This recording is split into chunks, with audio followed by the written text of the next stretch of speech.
In the village of Owo, a young sculptor named Adekunle lived with his mother in a crumbling thatched house. Adekunle was diligent, chiseling wood and clay into beautiful forms, but his work brought little income. His hands were calloused, his days long, yet he remained content. Adekunle never knew his father. His mother told him he was a soldier who died in the Civil War, leaving her to raise Adekunle alone. Despite their poverty, she showered him with love and instilled a sense of honor. One evening, while Adekunle worked on a clay water pot, his mother coughed violently in the corner. He rushed to her side. "Mama, I will fetch the herbalist tomorrow. You will be fine," he said, his voice trembling. She gave him a sad smile. "Ade, I won't be here much longer, but promise me, my son, that you will find a wife, build a family. That is my only wish." Tears filled his eyes. "Don't say that, Mama. You will see my children someday." Despite Adekunle's efforts, his mother passed away days later. Heartbroken, he buried her beneath the mango tree in their backyard. Kneeling over her grave, he vowed to fulfill her last wish. Adekunle's search for a wife led him to Bimpe, the village beauty admired by all. Her poise and grace captivated him. Summoning courage, he approached her one evening by the village square. "Bimpe," he began nervously, "I have admired you from afar. I would like to marry you." Bimpe's eyes sparkled with surprise. "You, Adekunle, the sculptor?" "Yes," he replied. "I may not have wealth, but I promise to give you a good life." To his shock, Bimpe smiled. "I have watched you, Adekunle. You are hardworking and kind. Yes, I will marry you." Adekunle's heart soared. After fulfilling the traditional marital rites, they married in a joyful ceremony. Their love blossomed, filling their small home with laughter and companionship. But one fateful morning would change everything. Bimpe woke up abruptly one morning, startled to find the bed damp. She touched the wetness and recoiled in shock. "Urine?" she muttered, staring at Adekunle still asleep. She shook him awake. "Adekunle, what is this?" Realizing what had happened, Adekunle's face turned pale. I have a condition," he confessed, his voice low. "I have suffered from bedwetting my entire life. I have tried everything, but nothing works." Bimpe stepped back, disgusted. "You mean to tell me I married a man who wets the bed?" "I am sorry, Bimpe," Adekunle pleaded. "Please bear with me. I haven't stopped looking for a cure." But Bimpe's love turned to resentment. She berated him daily, refusing to share a bed with him. Adekunle's nights were spent on a mat, his days filled with sorrow. Bimpe's anger grew unbearable. "I can't live like this, Adekunle," she declared one morning, packing her belongings. Bimpe, please, Adekunle begged, tears streaming down his face. Don't leave me.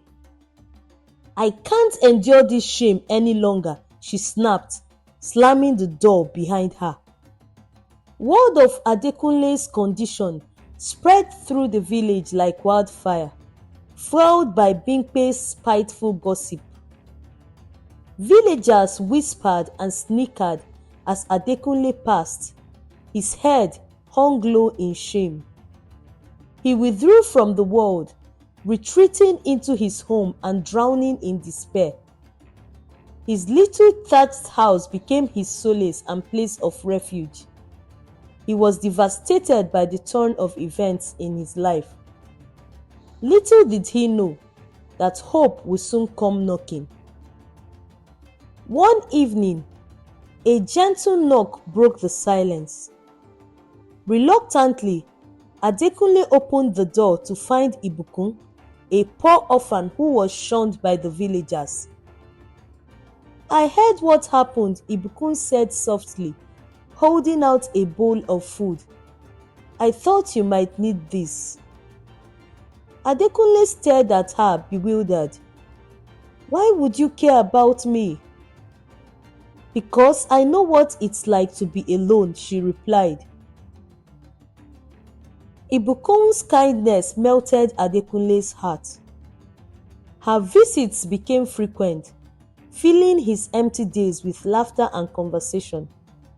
For the first time in months, Adekunle felt a glimmer of peace.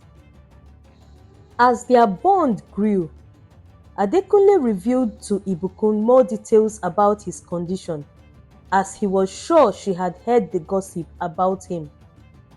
She listened without judgment. You deserve happiness, Adekunle, she said, her eyes shining. Your condition does not define you. Her words emboldened him. Ibukun, he said hesitantly, will you marry me? Yes, she answered without hesitation. Their union was simple but joyful. Ibukun's unwavering support restored Adekunle's confidence. Together, they sought a cure, consulting herbalists far and wide. One day, when Ibukun paid her aged auntie who lived in a neighboring village a visit, she suggested a renowned medicine man in another village.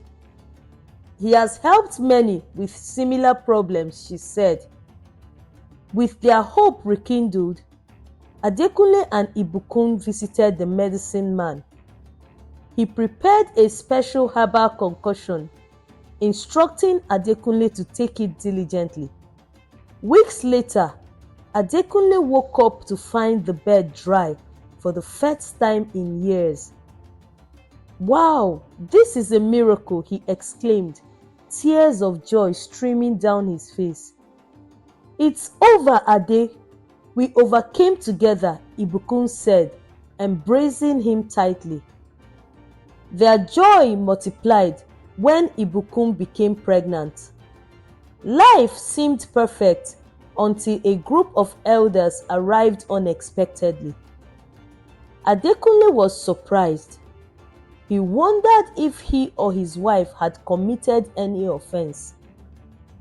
After they had sat down, one of the elders revealed their mission.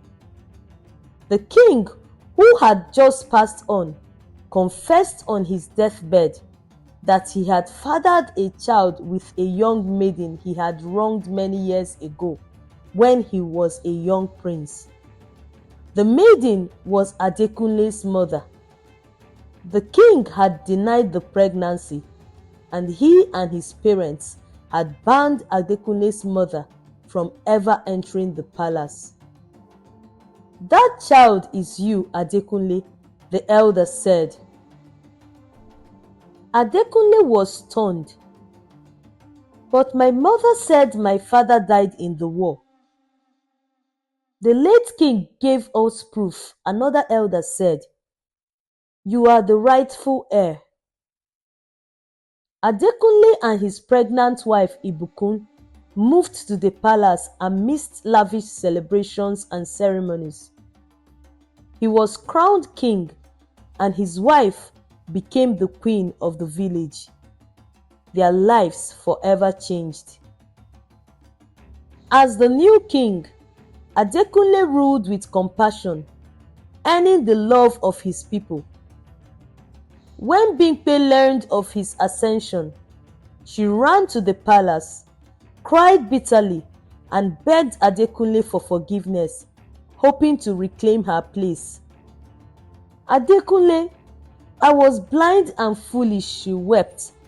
"Please take me back." "No," Adekunle replied firmly. "I will not betray the woman who stood by me when no one else did." Heartbroken, Bimpe left, filled with regret. Adekunle and Ibukun lived happily, their love stronger than ever. Together, they raised their children, ensuring their legacy was one of justice, love, and fairness. The moral of this story is that true love and loyalty should be unconditional. They shine in adversity, and those who remain steadfast are rewarded with lasting happiness and fulfillment. Do not look down on anyone because of their unfortunate condition. As they say, no condition is permanent. Thank you all for always watching my videos. I hope you enjoyed this one and learned a few lessons. Please subscribe to my channel if you have not already done so. Also like, comment and share this video. Until I come your way next time, remain blessed.